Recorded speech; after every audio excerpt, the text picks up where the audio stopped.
This is impromptu. This is just out of pocket. Just not out of pocket. Out of the woodwork, out of the blue.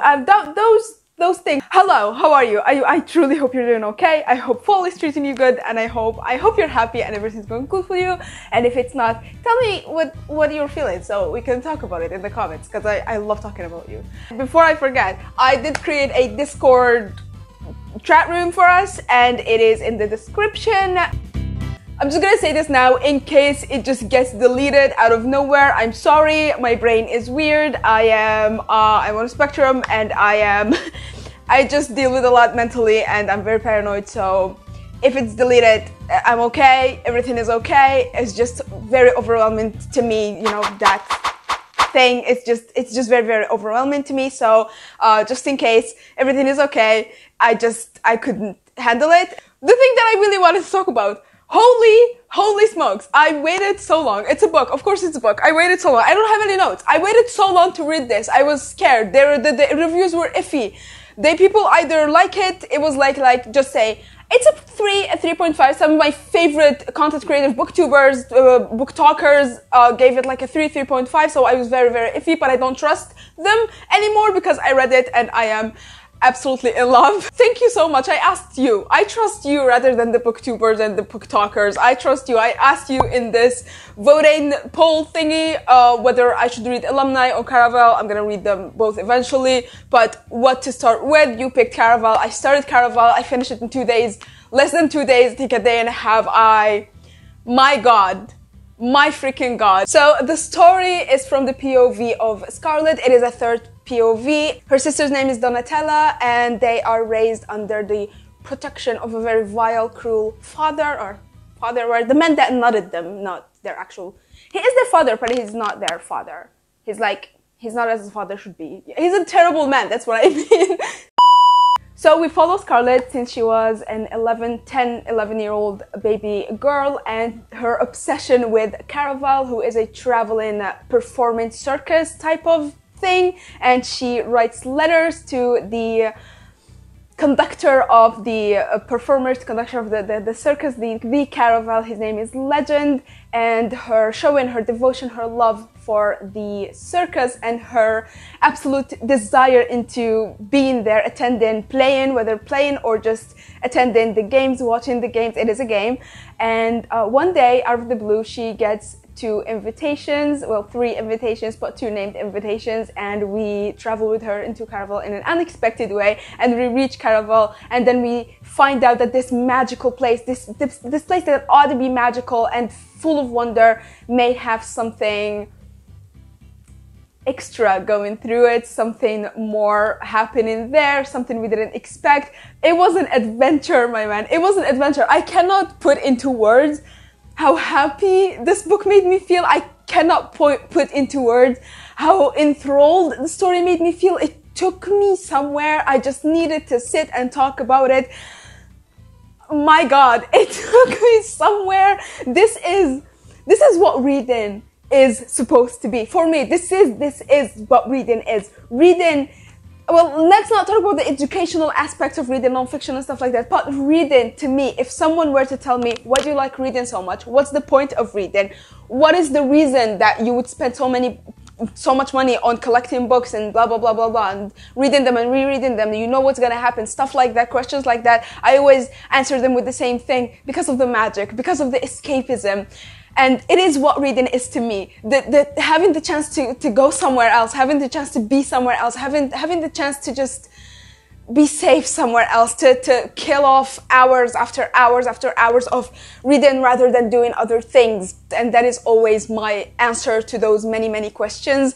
And this book, oh my God, this book was perfection when it comes to that. It was perfection when it comes to that. The story is super enthralling, super fast-paced. You're going to this traveling circus with her, and then, holy shit, everything is all over the place. You don't know what's happening. You don't know why it's happening. Like, you feel this eerie feeling, but you're scared and you're enthralled and you're excited and you're happy for her, but you're also in awe and wonder And you feel her wonder, you feel her excitement, you feel her as a little girl, like being excited by Legend, being excited by Caraval, being excited by this traveling circus, and who wouldn't be?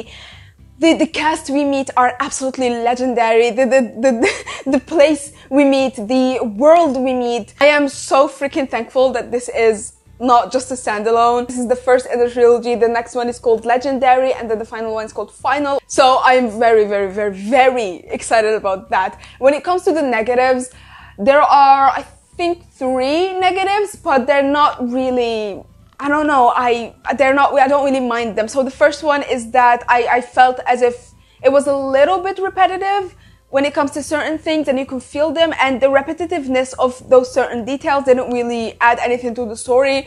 They were just repetitive, but I don't really mind them at all. I don't really mind them at all. I am happy that I get to read about this again and again and again. The next one is the world building. Again, this is barely a negative. I wouldn't even consider it a negative, but I need to talk to you and I want to be honest with you at all times, especially, you know, about everything, but mostly about books. I added it to this list because it can, you can mind it. Some people would mind it, but I wouldn't personally mind it because this is, again, the first in a trilogy. We still have more. Now, the first book in a trilogy is supposed to be the world building. We didn't get much world building, but I don't mind it. It fits the story. The story itself, what do you call it? The world itself, the umbrella we're under, we're performing under, we're seeing, like, where our eyes are, the world, where the universe we're entering in this book doesn't really require a lot of world building, but the world building we got is okay. It's not enough, but it's okay, but I'm fingers crossed that we are going to get more. It requires a certain world building because this is a traveling magical circus. Like, we want to know where the magic comes from, how does it work, what the magic system is. Oh, again, the magic system. Love the magic system in this. It is so different, yet not different at all from anything I've seen before. And I don't know how to explain that unless you've read it and you understand what I'm trying to tell you. It's different because it's real. It's not just magic. It encompasses real things in it, like a lot of real aspects in it. I loved how death was described in the book, how death for the performers and death for humans, like actual normal real civilians, because there is a difference between them, was described in this. I don't know why people aren't talking about it the way I felt. I don't know, like, did we not read the same book, baby? The last negative that maybe can bother some people, I don't really mind it, again, because this is the first in a trilogy, is that the ending was a little bit underwhelming. After all of that, I would have liked to get more by the ending, but still, I'm not holding on to these negatives because this is, you know, we still have more, and I'm so freaking excited that we still have 2 more. I'm excited and I'm not excited because I know, like, I finished this and I felt empty. I felt void, my man. I felt rien du tout in my body. I felt nothing inside. I needed some, I'm not gonna finish that because, yeah, so I know if the next 2 books are going to be the same energy as this one, I know that I'm going to have a hard time, like one heck of a book hangover. Wow. The writing.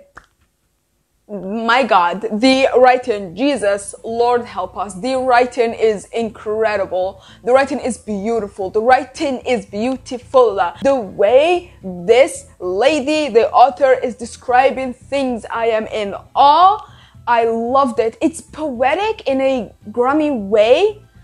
I don't know how to describe this writing. It's just beautiful. I loved it. I loved this book. Genre-wise, I wouldn't consider it as necessarily an epic fantasy, but boy, did it take me on an epic adventure. It was a ride. It was a beautiful, mystified, beautifully magical ride, and I loved it so much. That's it. I just wanted to sit and talk about this book, freak out with you about this book because, oh my God, I was all over the place.